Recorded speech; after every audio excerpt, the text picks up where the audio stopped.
right now, the One Piece community hella disrespectful to old man Whitebeard. Very disrespectful.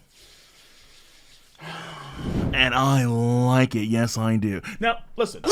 To be fair, I'm actually lying here because it's not really disrespect for old man Whitebeard, but more so it's an appreciation for how far Luffy has come right now. So, what am I talking about? So, a few days ago, I did a Twitter poll and also a YouTube community poll with the same question. And this question was, who do we think right now wins a matchup, 1v1? Current Monkey D Luffy versus old man Whitebeard, the same Whitebeard that we see at Marineford. And the poll results were, I think, kind of surprising because I thought it'd be more even. No, it is way lopsided, vastly in favor of Luffy. On Twitter, Luffy has 77.3%. On the YouTube community page, it's even worse at 83. Oh, not worse, better. That's correct. Better at 83%. People in the One Piece community right now believe, without a doubt, that Luffy is beating old man Whitebeard. That just goes to show you how far we've come in the story. So real quick on Twitter, some comments. Got Usopp, easy slap by Luffy. Whitebeard was getting hurt by bullets. Facts. We have some guy post a picture of some guy that steps down. Whitebeard after gear 5. Flippy, yeah, I can't see old Whitebeard doing much. Dami and Edward Williams over here have a debate that goes on for some time where Dami is in favor of Whitebeard massively, where Luffy's still getting washed by old man Whitebeard, but Edward Williams strongly disagrees. That goes on for some time. Continuing down, Vamper says if Luffy is going toe-to-toe with Prime Kaido, he's beating old and sick Whitebeard. Prime Whitebeard is likely a different story, but in Marineford, it was clear that his physical capabilities were extremely hindered. And Twitter continues on down that road. On the YouTube page, same thing, where if someone in the Korean name says this, the Bajrang gun is definitely as strong as Whitebeard's Quake attack, if not stronger. I'm also pretty sure that he can counter Kaido's magma attack if he can counter against Kaido's fire dragon form. And trust me, we'll get to the Bajrang gun really soon. John Bacon says he literally beat Kaido. Yes, Kaido fought for ages, but people saying he's not as strong as old Whitebeard are on crack. It's basically saying old Whitebeard is Kaido level when he clearly wasn't. The Deutschman over here, Guten Morgen Gaming, says Luffy's Devil Fruit is broken AF. Whitebeard's Devil Fruit would have no effect if Luffy turned anything into rubber, so it would be just depending on raw power and haki. And then finally, real quick, from Kyle Guillermo, he says this: don't forget that Marineford Whitebeard fought those top tier characters like Kuzan, Kizaru, Akainu, and made Akainu almost fight for his life. If it's 1 versus 1, without thinking of Ace and his family, from the beginning, Akainu might get serious damage like he did to Kuzan or get killed. It wouldn't be an easy win also for Luffy, who defeated Kaido. You know, after all the damage, he still didn't die immediately from Blackbeard Pirate's attack. Just because he died early in the game doesn't mean current Luffy can defeat him much easier than Kaido. So even though the votes were heavily skewed in Luffy's favor, you get a greater sense here of what folks were actually thinking about on both my YouTube community page and on my Twitter. So I will be honest, where I personally do agree with the vast majority of people here, where old man Whitebeard is 100% weaker than current Luffy. And I might go as far as to say that this could even apply to pre-Gear 5 Luffy. Because honest to God, I think folks underestimate how absurd the Overcon gun is and his ability now to go in between Gear 4 Snake Man and Gear 4 Bowman at will without the need of powering down. Honest to God. But that being said, the main thing here, of course, in folks' minds would be the Gear 5, where, yeah, with Gear 5, Luffy is absolutely beating old man Whitebeard. But we do have to note to a few key things here, obviously. Number one is that haki back then was not properly fleshed out. So we knew, now we know at least, that Prime Whitebeard had very good observation haki by sensing Oden in the past before Oden actually appeared and actually clashed against him. And then also, we see the Conqueror's Haki infusion when he fought against Goldie Roger in that iconic clash. So we know that he had these things back in the day, but because of his old age and health, he may not have the ability to use them as frequently anymore. So let's say he still has these things, but they're very, very, very, very rare things to utilize back in Marineford. And a key sign for that is actually Marco, where when Squardo stabbed Whitebeard, Marco said that this wouldn't happen back in the day. He's gotten old, he's gotten sloppy, and not to care of his own health. And also, number two, that moment when Whitebeard gets stabbed by Squardo, it's a very key moment here because that kind of indicates that Whitebeard is not at max power anymore in terms of stamina and endurance, so on and so forth. In fact, I'd argue that because of Squardo's stab, that leads up to the heart attack that he suffers before Kingu gets that massive cheap shot in. But to be fair, to be very fair here, I think that One Piece characters have shown, despite their body's condition, they can still utilize maximum 100% power. But again, their stamina and their endurance kind of drop significantly given their body's condition. So for example, when Zoro scars Kaido with the Dead Man's Game, even though his bones are broken and shattered, that is still 100% power Zoro. Zoro himself even states that that was his best shot. So that attack is stronger than the Flying Dragon Blaze that cut off the right horn of Onigashima. Now also, to be fair, in Luffy's favor, he's actually fine after the Gear 5 transformation, albeit he did sleep for a week, but there does not seem to be any real tremendous adverse effects on Luffy's body after he utilizes Gear 5. So in the future, let's say fighting against Blackbeard, or let's say even Emu, if he does use Gear 5, he can power down from Gear 5 and still continue to fight all the same, let's say in Gear 4. Even though we saw him turn to an old man during the fight against Kaido in 1045, that could be a aftermath of specifically Luffy's Gigant form and not Gear 5. Just how Chopper, after extending the gigantification via Caesar Clown, he turned into a baby geezer Chopper. So that out of the way.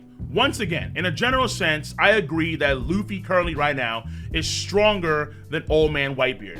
And the core reason why is because, well, he beat Kaido. And albeit Kaido did fight damn near every person on the island before fighting against Luffy, the fact of the matter is that Kaido did lose to Luffy in that final clash. And Luffy himself did not have an easy road to get to that point to actually beating Kaido. I mean, after all, CP0 give Kaido a huge leg up. But even still, even after, quote, dying, he comes back and continues the fight even stronger with the Gear 5. But then shifting back to Kaido, I think that Kaido is also stronger than Old Man Whitebeard. And I've been saying it for years now, where Old Man Whitebeard, without a doubt, in Marineford is the weakest Yonko to exist. And after seeing Kaido in this war take, honest to God, more damage than Whitebeard took at Marineford War, which I know some of you are gonna argue no, but I will address that again later on in the video. On top of seeing his skills,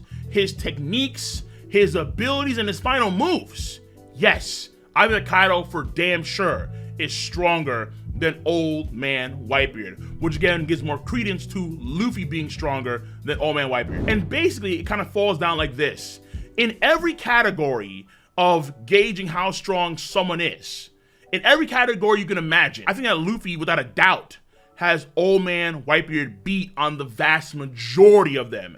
Outside of maybe, let's say, maybe endurance, of course, intelligence, and maybe stamina, if we're comparing Old Man Whitebeard to Gear 4 and Gear 5 Luffy. And again, those are maybes. So they're actually relatively close, given that maybe. And then the other categories, so for example, physical strength, Luffy is absolutely stronger. Luffy is worlds. He is worlds faster than Old Man Whitebeard. He's way more durable, he has crazy abilities, better hockey usage, and can even destroy more than Old Man Whitebeard. And that's Old Man Whitebeard's forte. Folks forget, but back in chapter 1010, when Luffy first learned Conqueror's Haki Infusion, he was trading blows with Kaido when Luffy himself was in base 4. Base He had the flip-flops of Jesus. In base form, he was trading blow for blow with Kaido, evenly. Yes, people had Luffy in the top 10 strongest characters at that point. Oh my god. A very telling chapter, I think, is 1037. It's very scary because Luffy in base form plus gear 2, gear 3, and that disgusting hockey usage is able to match blow for blow a crazy drunken hybrid Kaido evenly. That is extraordinarily telling of how powerful Luffy is outside of gear 4 and outside of gear 5.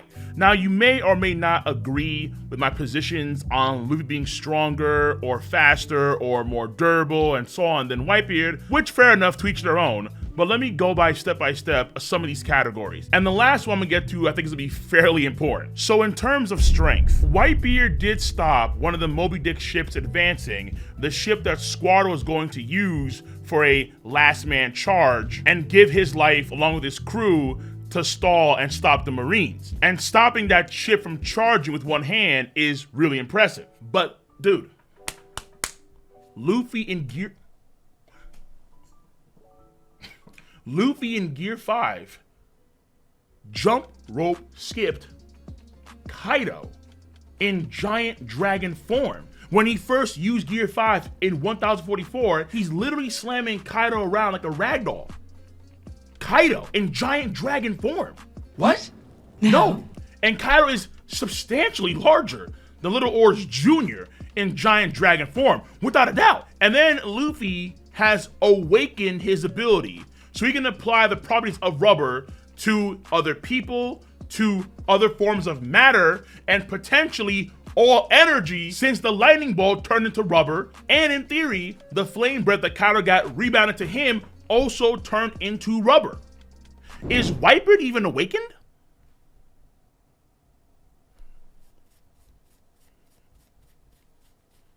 Now you would say, well, of course hold on now. Is Kaido awakened? I think not. As far as we can tell, he's not. So who's to say that even Whitebeard has to be awakened if someone like Kaido is not awakened? The Quakes are impressive, but in a 1v1 fight against the Nika, how much damage can Luffy really offset with his ridiculous rubber organs, let alone souped up rubber organs? Remember, Luffy died. Well, quote, died. His heart stopped beating. And even though his heart stopped beating, when he transformed into the Nika, this dude, like NL,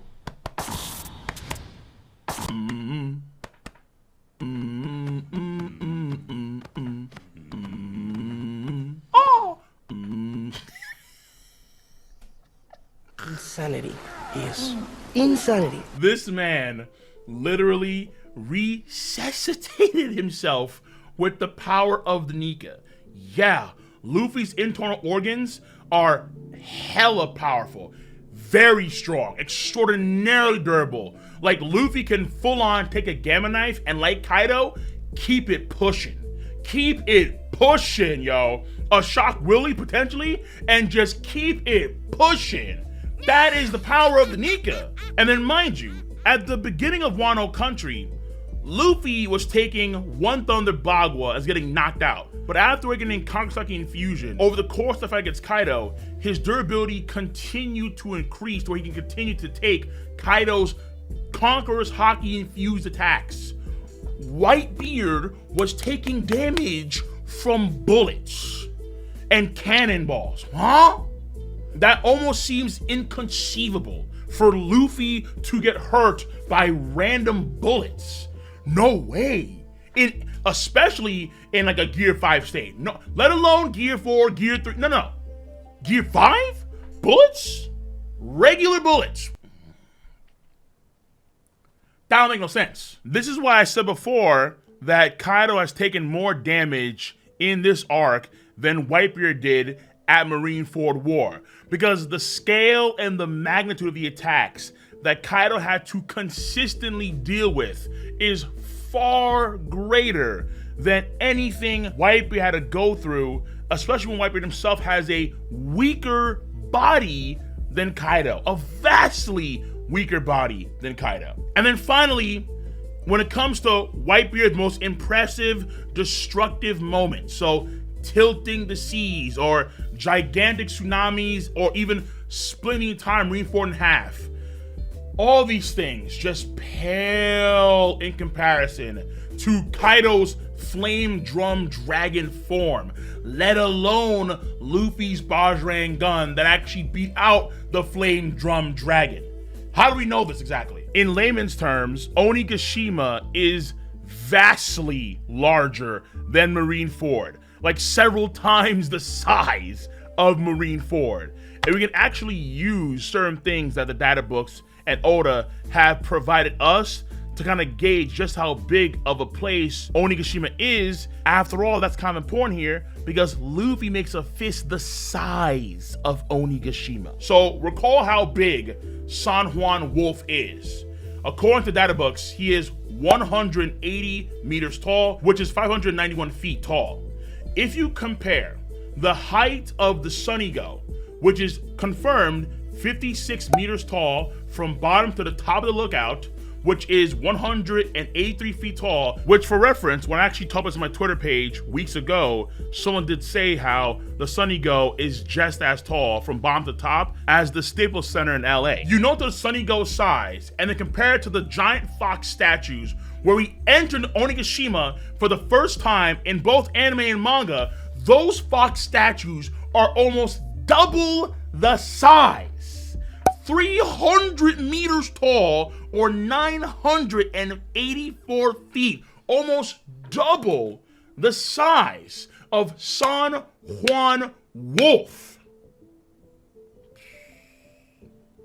Now look, if you don't believe me on that front, note to this: the number giants are failed ancient giants, but their height is actually very comparable to the heights of actual ancient giants like Oars Luffy and Thriller Bark, and of course Little Oars Jr. in Marineford. Hacha is actually a few meters taller than Little Oars Jr., and they can actually fit very easily in the performance floor of Onigashima. They're around the same size as some of the stage platforms in the performance floor area, because we've seen them running around and fighting on that floor in chapter 990 when the Strats gather. So at max height, San Juan Wolf is about 3 times the height of an ancient giant. But there's so much headroom. There's so much headroom for the Oars giants, the ancient giants, to run around and have fun and have a good time. Because Onigashima is kind of made with them in mind,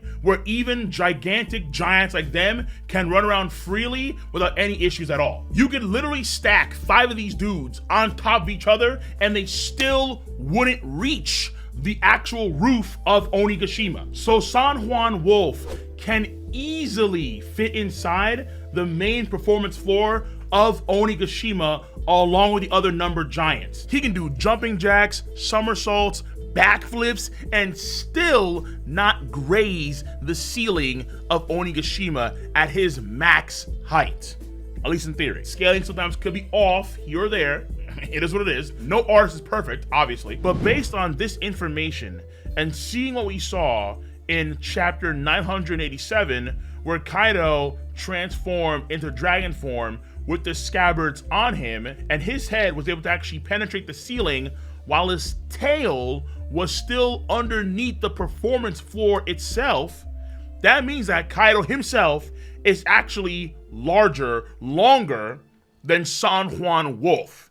And San Juan Wolf was really big compared to Marineford. Kaido, who is clearly much bigger than San Juan Wolf, got decimated by Luffy when Luffy's Bajrang gun overpowered Kaido's flame drum dragon form.